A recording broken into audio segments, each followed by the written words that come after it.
Phone చేయండి. అంత కంగారు పడాల్సిందేమీ లేదమ్మా. లో బీపీ వల్ల కళ్ళు తిరిగే అంతే.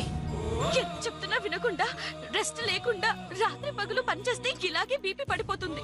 ముందు టాబ్లెట్లు వేసుకుని రెస్ట్ తీసుకుందు పద. జాగ్రత్త.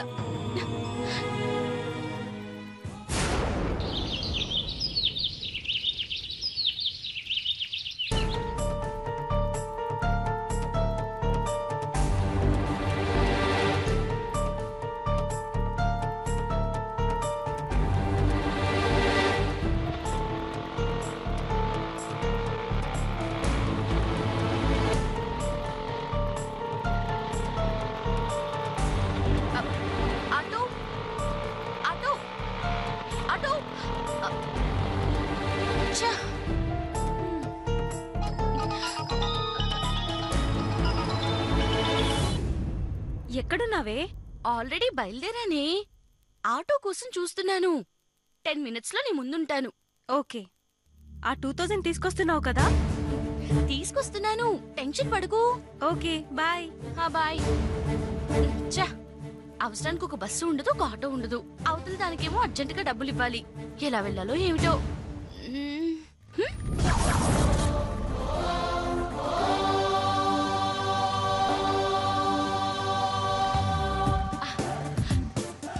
ఎవరో వస్తున్నారు. లిఫ్ట్ అడిగితే వెళ్ళిపోవచ్చు. అమ్మో, ఎవరైనా చూస్తే తప్పుగా అనుకుంటారేమో. గాడిదిగొడ్డు, మనమేం తప్పు చేయనప్పుడు భయపడాల్సిన అవసరమే ఉంది. Excuse me, lift please. Excuse me.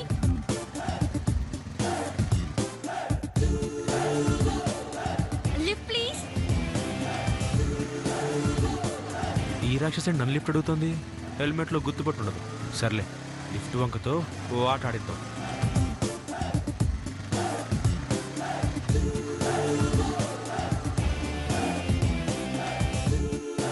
అమ్మయ్యా. గాంధీ చౌక్ వరకు లిఫ్ట్ ఇస్తారా అండి? థ్యాంక్స్ అండి.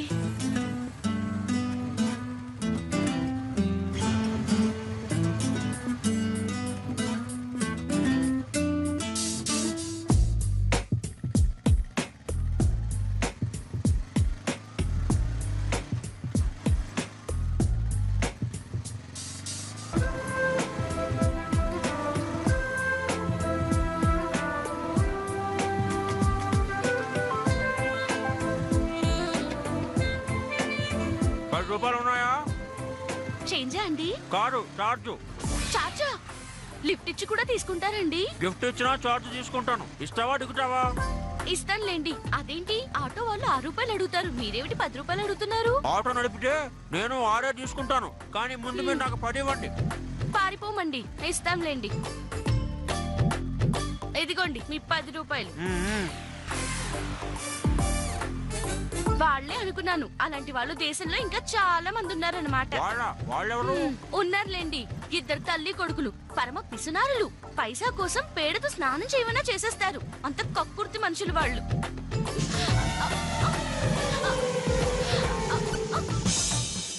ఇదేమిటండి బండాపేశారు? నన్ను పిసునారి కక్కుర్తి అంటావా? ఎంత ధైర్యం! మీరు పొరపాడుతున్నారు. నేనన్నది మిమ్మల్ని కాదండి, నాకు తెలిసిన పిసినారి ఫ్యామిలీని. నన్ను వాళ్ళతో పోల్చావు కాబట్టి వాళ్ళనంటే నన్నన్నట్టే. మీకు అలా అర్థమైతే నేను చేయగలిగింది ఏమీ లేదు. డబ్బులు తీసుకున్నారు కాబట్టి ముందు పోనివ్వండి, లేదంటే నా 10 నాకు ఇచ్చేయండి. 10 ఇవ్వాలా? నో, ముందుకే పోనిస్తాను. నీ పని ముందు చెప్తానే. పోనివ్వండి. పోనిస్తున్నా.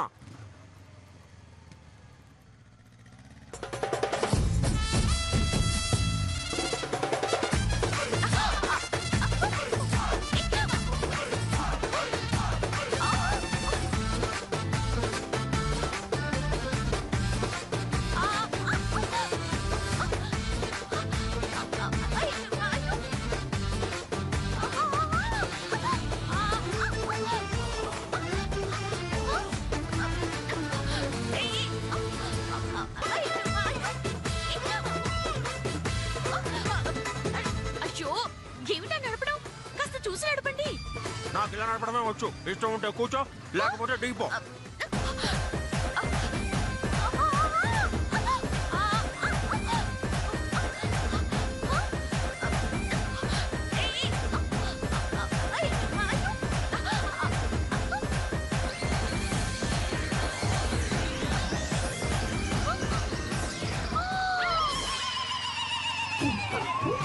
అమ్మ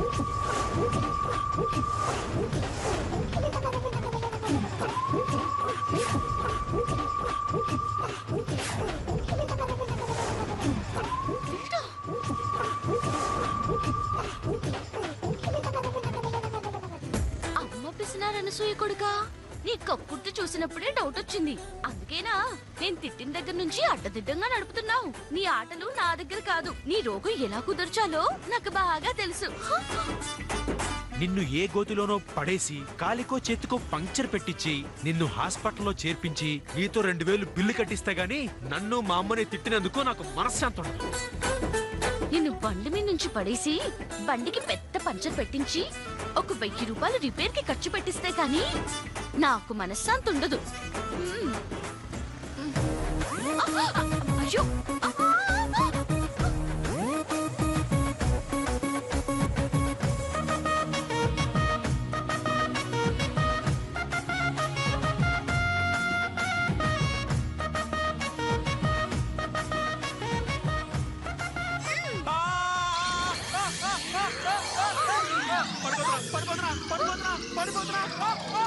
పడిపోయా.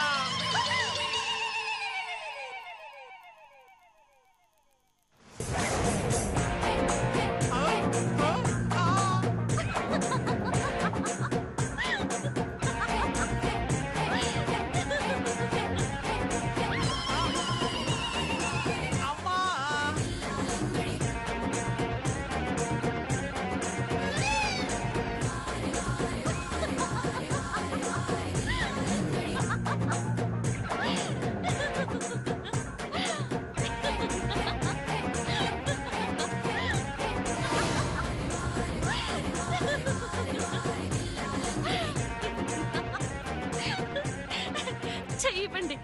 అక్కర్లేదు.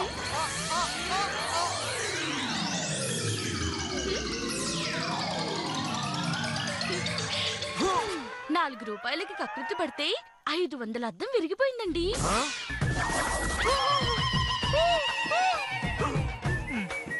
ఈ విషయం మీ అమ్మగారికి తెలిస్తే పాపం మీకు వారం రోజుల పాటు టిఫిను, నెల రోజుల పాటు భోజనము కట్ చేస్తుందండి. అంటే నేనని తెలిసే కావాలనే నన్ను మా అమ్మని తిట్టావన్నమాట. మరి మీరు మాత్రం తక్కువేమిటి? నేనెవరో తెలియనట్టు డ్రామాలాడి లిఫ్ట్ వంకతో నా దగ్గర 10 రూపాయలు గుంజలేదు. ఇది అంతే, చెల్లుకు చెల్లు. వెళ్ళి 500 బిల్లు కట్టి ఆ అద్దం పెట్టించుకోండి. అర్జెంటుగా రమ్మంటే ఇక్కడేం చేస్తున్నావే? వెళ్దాం పదా. ఈ మధుమతితో పెట్టుకుంటే ఇలాగే ఉంటుంది.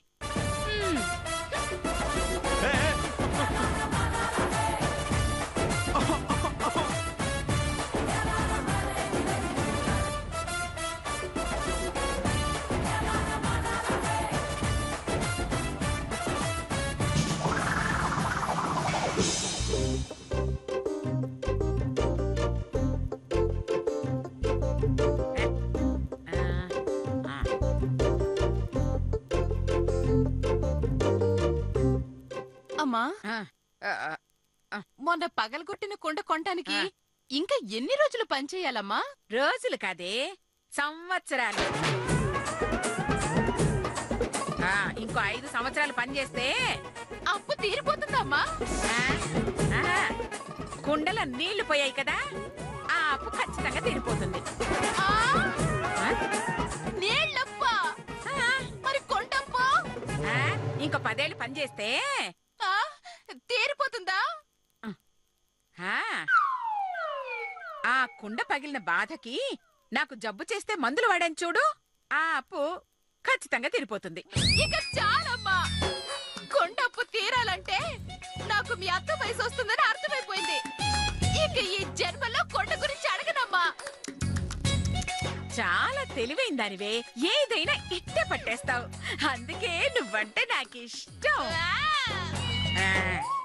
ఈ డైలాగ్ తోనే నా జీవితం సర్వనాశనం చేసావే చెత్త మొహందన.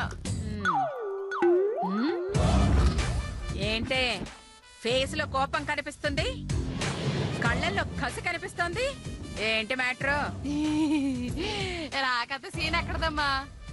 కాకపోతే మొన్న జీతంలో 300 తగ్గించారు కదమ్మా, మళ్ళీ ఎప్పుడు పెంచుతారో తెలుసుకుందామని. హో, నాకు పెంచాలనిపించినప్పుడు.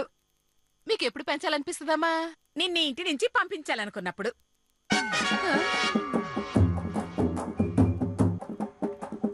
నేను ఇక్కడ ఉండగా నువ్వు పెంచవు, పెంచే టైంకి నన్ను ఇక్కడ ఉంచవు అంటే ఈ జన్మకి పెంచవన్నమాట. నువ్వు మామూలుగా వదిలే. నీ పాపాలకి శాపాలు కూడా భయపడి పారిపోతాయి. మొత్తానికి నాకు జీతం పెంచనని తేల్చేశారమ్మా. చచ్చ ఏడవకు, నాకు పెంచాలనే ఉంది. కాకపోతే ఈ మధ్య అప్పు తీసుకునే వాళ్ళు బాగా తక్కువైపోయారే. దాంతో మా బిజినెస్ తగ్గిపోయి ఆదాయం పడిపోయింది. అందుకే ఎవ్వరికి జీతాలు పెంచలేదు. దేవుడు దయ వల్ల బిజినెస్ పెరిగితే తప్పకుండా పెంచుతానులే. అలాగేనమ్మా. ఆ, ఆ. ఉమ్.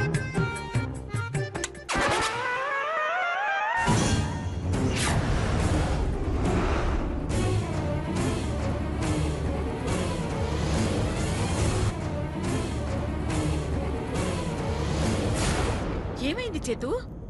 అద్దం ఇలా విరిగిందంటే? మళ్ళీ ఆ రాక్షసి కలిసింది. ఎవరు? ఆ మధుమత? అవును. కలిసేం చేసింది? నీతో గొడవ పడిందా? ఆ గొడవలో అద్దం విరిచేసిందా? అత్తమేనా ఒంట్లో ఏమైనా? ఏయ్, నోర్మోయ్. ఏమైంది నాన్న? నేను బైక్ మీద వెళ్తుంటే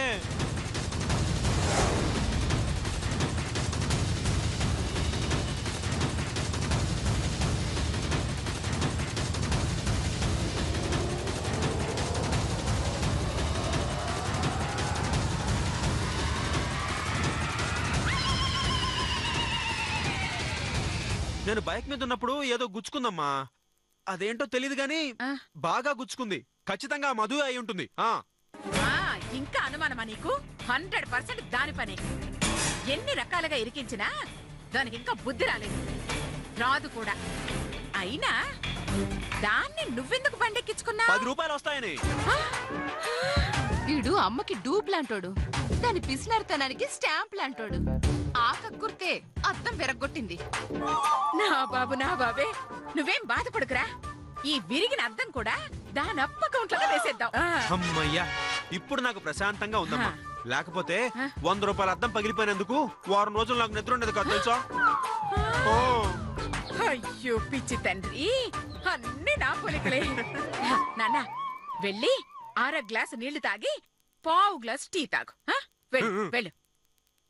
అమ్మా, ఏనా అన్నట్టు ఇందాక నేను వస్తుంటే నువ్వు మంగతో ఏదో అంటున్నావు, బిజినెస్ అది మంది సరిగ్గా లేదని. ఓ అదా?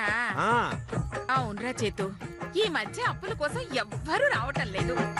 ఏంటో దేవుడికి కూడా నా మీద దయ లేకుండా పోతోంది.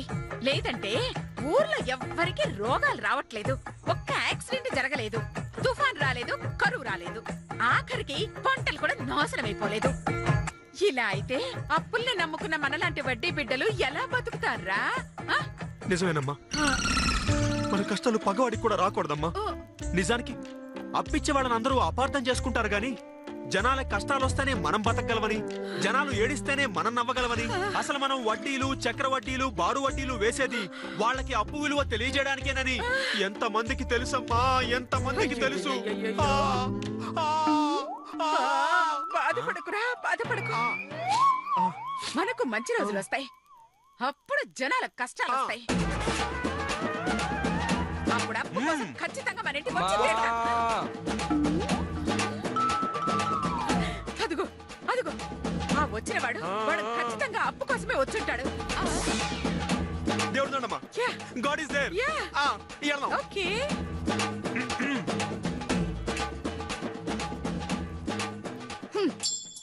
అప్పులు తీర్చలేక ఏడ్చే వాళ్ళని చూసుంటాం, అప్పులు తీసుకునే వాళ్ళు లేరని ఏడ్చే వాళ్ళని ఇప్పుడే చూస్తున్నాం. అమ్మా కొడుకులిద్దరూ కలిసి ఆ వచ్చిన వాడిని ఏం చేస్తారో. అమ్మా అక్కడ. నమస్కారం తల్లి. నమస్కారం, నమస్కారం. ఎలా ఉన్నారు మల్లయ్య గారు? కూర్చోండి. మల్లయ్య గారా? నన్నేనమ్మా? మిమ్మల్నేనండి, కూర్చోండి. ఎప్పుడూ లేంది గారు గీరు అని తెగ మర్యాదలు చేసేస్తుంది. నాకేదో అనుమానంగానే ఉంది. చేతు, మన మల్లయ్య గారు రాక వచ్చారు. తాగటానికి ఏదైనా తెప్పించు. ఆ? ఓ కప్పు ఆ? నీళ్లు తెప్పిస్తానమ్మా గ్లాసులో. ఉదయాన్నే అన్ని నీళ్లు తాగితే ఆరోగ్యానికి మంచిది కాదు. కరెక్ట్. ఓ అరకప్పు తెప్పించు. ఓకే. నా కోసం మీరు నీళ్లు తెప్పిస్తున్నారా అమ్మా? అవును మల్లయ్య గారు. నేను చాలా అదృష్టవంతున్నమ్మా. ఈ దృశ్యాన్ని చచ్చిపోయిన మా అమ్మా నాన్నలు చూసింటే ఎంత సంతోషపడేవారో. ఎలాగో నీళ్ళు ఇస్తున్నారు కాబట్టి కొంచెం కాఫీ కూడా తెప్పిస్తే. తీయా. సచ్చింది గుర్రె. ఇప్పుడేం చేస్తారో చూద్దాం. పర్వాలేదమ్మా, కాఫీ ఇబ్బంది అయితే కొంచెం కూల్ డ్రింక్ తెప్పించండి అమ్మా. అయ్యో చ కూల్ డ్రింక్ లో పురుగుల మందు కలుపుతున్నారంట మల్లయ్య గారు. ఆ? అందుకే అడ్డమైన రోగాలు వస్తున్నాయంట. ఆ? ఇంత చిన్న వయసులో మీరు కూల్ డ్రింక్ తాగి చనిపోతే, ఆ? దాంతో మీ భార్య బిడ్డల అనాథలైపోతే, ఆ? ఏ దిక్కు లేక పిల్లలు పాచి పనులు భార్య కూలి పనులు చేస్తుంటే, వద్దమ్మా, ఆ దిక్కుమాలిన కూల్ డ్రింక్ జీవితంలో ఎప్పుడు తాగనమ్మా. కాఫీ తెప్పించండి అమ్మా. అలాగే మంగా, చెప్పడు బాబు. మన మల్లయ్య గారికి వేడి వేడిగా అరకప్పు కాఫీ తీసుకున్రా. వెళ్ళు. అర్థమైంది బాబు, వెంటనే తీసుకొచ్చేస్తాను. ఏయ్, ఆ? అమ్మా తొందరం లేదు, బాగా చిక్కగా కలుపుకోండిరా. అలాగే ఆ, ఆ, ఆ. చెప్పండి మల్లయ్య గారు, ఏం పని మీద వచ్చారు? అమ్మా అది ఏ పని మీద వస్తారు? ఎప్పట్లాగే 1,00,000 2 లక్షలు అప్పడగడానికి వచ్చి ఉంటారు. నేను డబ్బు తీసుకొస్తానమ్మా. ఈ లోపు నువ్వు ఆయనతో నోటు మీద సంతకాలు పెట్టించేసుకో. అది కాదు చిన్నబాబు. ఆ? నాకు అర్థమైందిలేండి. మొన్న తీసుకున్న 2 లక్షల అప్పుకి వడ్డీ కట్టి వెళ్ళటానికి వచ్చారు. చేతు, ఆ. నూటికి 10 రూపాయలు చొప్పున. అదేంటమ్మా, మనం మాట్లాడుకుంది 8గా. అనుకున్నది 8 మల్లయ్య గారు, కానీ రాసుకున్నది 10 రూపాయలకి. ఆ? పాపం, మీరు నోటు చదువుకున్నట్టు లేరు. వడ్డీ గట్టాక చదువుకోండి, సరేనా? కాఫీ అండి. కాఫీ తెచ్చావా? బాబు గారు తెమ్మన్నారు కదమ్మా. ఆ? నేనా? ఆ? మీరే కదా బాబు తెమ్మన్నారు, మర్చిపోయారా? ఏది ఇటు తీసుకోండి. ఇవ్వమ్మా. మల్లయ్య గారు, ఒక్క నిమిషం. ఈ ఇంట్లో ఎవ్వరిని నమ్మడానికి లేదు. మొన్న ఇలాగే మా దూరబంధు వస్తే మా మీద కోపంతో తాగే పాలల్లో ఫినాయిల్ కల్పించేసింది. అమ్మో, అవును, పాపం అతను అదృష్టవంతుడు కాబట్టి కలిపింది ఫినాయిలే కాబట్టి ఒక కాలు, ఒక కన్ను, ఒక చెయ్యి మాత్రమే పోయాయి. ఆ? అదే ఏదో ఒక యాసిడ్ కలిపిందనుకోండి, మొత్తం పోతాయి. అమ్మో, మరి ఆమె చేత్తో ఎందుకు తెప్పించారు? తెప్పిస్తాం, కాకపోతే వాటిని మేము రుచి చూసి మీకిస్తాం. అదే ఏదో ఒక యాసిడ్ కలిపిందనుకోండి, మొత్తం పోతాయి. అమ్మో, మరి ఆమె చేత్తో ఎందుకు తెప్పించారు? తెప్పిస్తాం, కాకపోతే వాటిని మేము రుచి చూసి మీకిస్తాం. బాబు చేతు, అర్థమైందమ్మా. మన ప్రాణాల కన్నా మనకి మన కస్టమర్లే ముఖ్యం. అందుకని నేను ఇప్పుడు ఈ కాఫీ తాగి ఎలాంటి ప్రమాదము లేదని తెలిసిన తర్వాతే ఆయనకిస్తాను.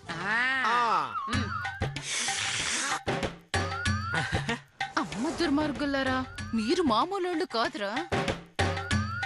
మ్మ్.